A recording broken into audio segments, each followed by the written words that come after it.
Os maiores pensadores da Igreja. O primeiro que vamos citar aqui, Tertuliano. É hoje reconhecido não apenas como um dos maiores autores apologéticos do cristianismo, mas também como um brilhante defensor da fé, mesmo em meio das perseguições. Nascido no ano de 155 d.C., a importância dele como pensador é o brilhantismo como apologeta e polemista em favor da causa do cristianismo. Falecimento em 220 d.C. em Cartago. Vamos para o próximo pensador aqui da nossa lista. Agostinho é um dos teólogos mais importantes da igreja cristã. Desenvolveu a teoria acerca da soteriologia, que é a doutrina da salvação, sobre o pecado original, sobre a predestinação e a graça de Deus, e teve grande influência num outro pensador chamado João Calvino, que vamos estar falando aqui nesse momento. João Calvino. João Calvino, ele é conhecido pelos seus discípulos, pela sua doutrina calvinista, mas ele deixou uma grande contribuição. É um teólogo pós-reforma protestante, que acreditava que os humanos eram totalmente dependentes de Deus, não só no sentido de criador, mas também de senhor do seu destino. Mas ele deixou uma contribuição muito grande acerca da estruturação da igreja. Nascido em 1509, na França, a sua importância é que ele é criador do ensinamento da predestinação, mas também ele estruturou a igreja na época em que ele estava exercendo o seu ministério. Seu falecimento é em 1564, em Genebra, Suíça. Vamos continuar aqui a nossa lista.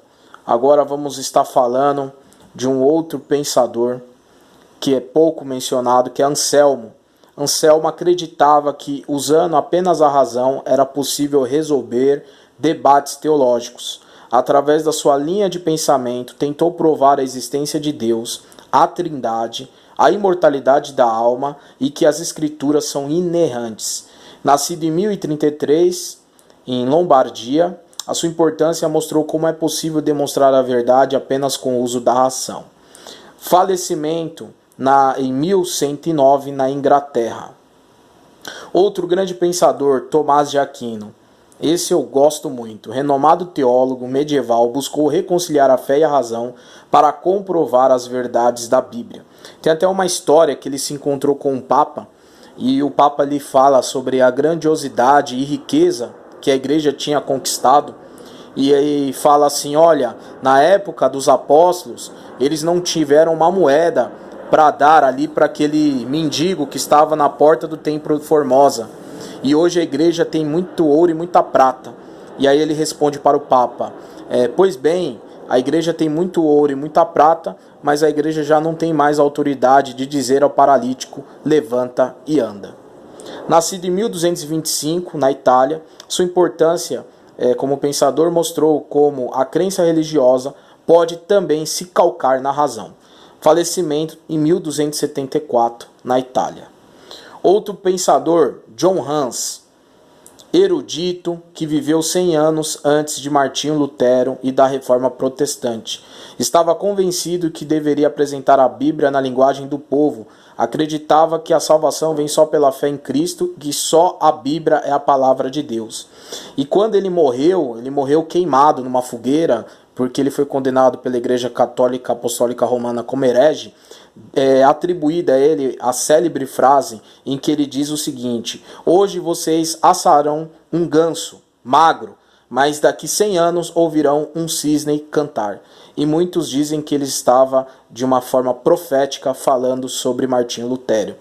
Nascido em 1369, República Tcheca, a sua importância é que ele iniciou um movimento religioso baseado nas ideias também de um outro Dr. John Wycliffe, e ele é considerado um pré-reformador.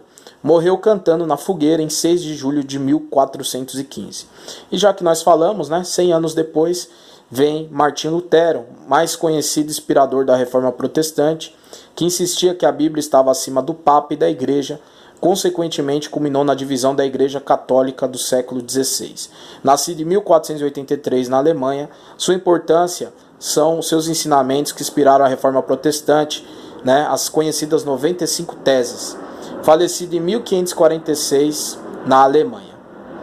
E para nós fecharmos essa lista, eu queria citar aqui John Wesley, que foi não só um pensador, mas um avivalista. Comandava um clube de irmãos na faculdade de Oxford na década de 1730 e, com o estudo metódico da Bíblia e devoção à oração, lhe rendeu o apelido de metodista.